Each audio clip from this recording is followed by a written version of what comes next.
কিন্তু আমরা আমাদের নিজ ধর্মের সাথে অন্য কাউকে তুলনা করতে পারি না।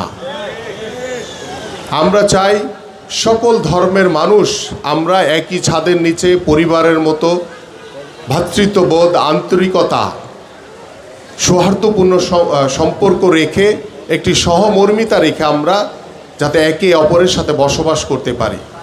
কিন্তু একটি রাজনৈতিক দল তারা ধর্মকে বিক্রি করে তারা নতুন করে রাজনীতি শুরু করেছে, যেটা আমি বিশ্বাস করি আমার সামনে যারা বসে আছেন আপনারা কি এটা মেনে নেবেন?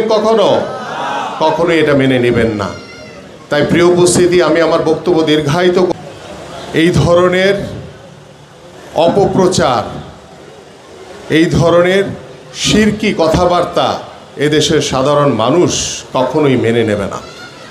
যেখানে আমরা চাই একটি অসাম্প্রদায়িক বাংলাদেশ গড়তে, আমরা চাই একটি সম্প্রীতির বাংলাদেশ গড়তে, যেখানে মুসলমান, হিন্দু, বৌদ্ধ, খ্রিস্টান যেই ধর্মেরই হোক না কেন আমরা সবার ধর্মকে সম্মান করি।